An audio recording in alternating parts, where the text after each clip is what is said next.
Okie dokie. I hope this is working.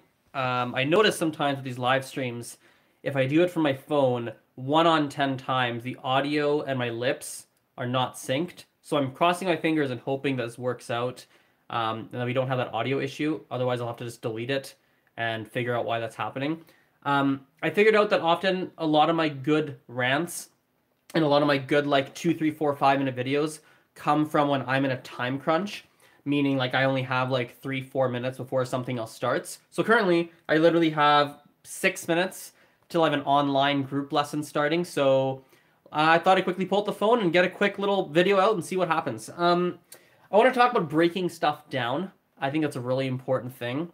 You know, whenever you're learning a language, there's always going to be certain elements and certain things and certain concepts that are quite difficult for you, whether it's a grammar concept, a pronunciation thing, whether it's something vocabulary related, whether it's something who the heck knows related. There's always going to be certain things where you go, wow, that was hard, that was not easy. Um, and I know one massive thing, a really big thing that can help with that is to break it down into very small components. Let me give you some examples. So myself, when I was learning Spanish, I used to struggle with some verbs. Like I used to really struggle. Like for example, estar is a verb I struggled with in the preterite and el pretérito. So I used to really find it difficult to remember how to conjugate and how to use this verb in the past tense, in the preterite tense.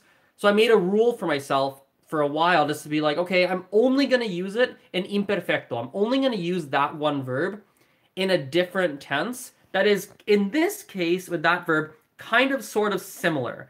Why? Because I thought, okay, I'm really mentally struggling with this estar in one particular verb tense. So I'm going to ignore it temporarily, and I'm just going to listen for it. The only thing I was going to do is listen for it, listen for it, listen for it, until I've heard it, until I've heard some of the different forms a few times, and it's not so foreign to my brain. Then I'll slowly reintroduce it. So instead of deciding I'm going to jump in and really study this and I'm going to try and eat this big pie of the verb estar in el pretérito, right? Instead of trying to really inhale this information, which is what a lot of people often do, I decided to take a really low-key approach, which was just listen, just get my brain used to it at first.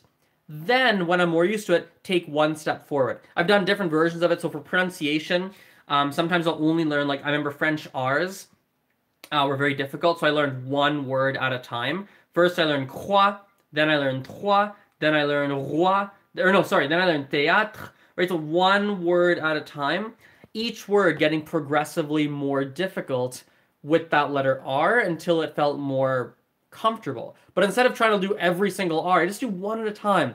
If you don't break things down and you try and do everything all at once, if you try and do everything and try and really attack too much at the same time, I'm telling you, it's just not going to work. It's going to really, maybe you won't fail, but it's going to slow down your progress considerably. But if you do one little piece at a time, one little piece, then the next little piece, then the next little piece, then the next little piece, then the next little piece, and you slowly build, that's going to be a heck of a lot more productive for you. It's going to help you a heck of a lot more. And so I highly recommend that when you look at your studies, make sure that you're not piling too many different concepts on your plate at the same time. If you do, it's just going to slow you down. It's way better to go a little bit at a time, right? And don't push yourself. Push yourself, right? Do challenge yourself, and you do want to give yourself, like, you don't want to stretch yourself, but you don't want to completely overwhelm yourself. Make sure you're studying things in manageable chunks. I keep looking this way to check the time, so I'm teaching. Right, manageable chunks is your best friend. So if you're feeling super overwhelmed and it's consistent overwhelmness for a long time, cut it back a little bit. It's kind of like if you're working out. If you want to be able to lift 100 pounds, it doesn't make sense, or 100 kilos or whatever. It doesn't make sense to go from being able to lift 20 pounds and then suddenly practicing with 100. It doesn't make any sense. You have to build your way up to that 100. First, you do 20, 25, 28, 32, 34, 40, 45, 50, 60, 70, 80, 90. Eventually, one day you can lift 100 pounds. The language is a very similar concept. So I have 60 seconds till my language, my one lesson, my group lesson starts. So let's wrap it up here. Thanks for watching. We'll chat later. Bye for now.